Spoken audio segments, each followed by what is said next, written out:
Yes yes yes, আফগানদের হারিয়ে super ফোরে বাংলাদেশ শ্রীলঙ্কা, ম্যাচের কান্নায় ভেঙে পড়ল রশিদ খান। শেষ ওভারে রোমাঞ্চ, মাঠে লঙ্কানদের দুর্দান্ত জয় আর ড্রেসিং রুমে আফগানদের কান্না, সব মিলে নাটকীয়তা সমাপ্তি পেল এশিয়া কাপের গ্রুপ পর্ব।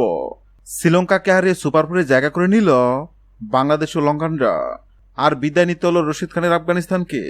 এশিয়া কাপের গ্রুপ পর্বের হাই ভোল্টেজ ম্যাচে আফগানিস্তানকে 6 উইকেটে হারিয়ে সুপার ফোরে জায়গা করে নিল শ্রীলঙ্কা।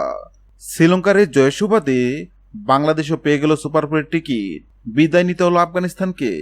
প্রথমে ব্যাট করতে নেমে শুরুতেই ব্যাটিং বিপর্যয়ে পড়ে আফগানরা। নোয়ান তুষারার আগুনজোড়া বোলিংয়ে 40 রানের মধ্যে 3 উইকেট হারায় তারা।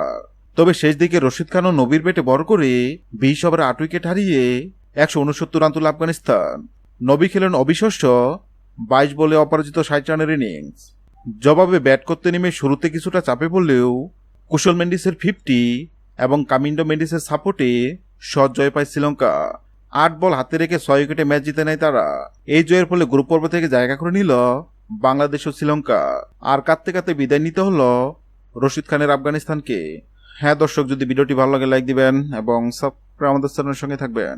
ভিডিওটি দেখার জন্য আপনাকে অসংখ্য ধন্যবাদ।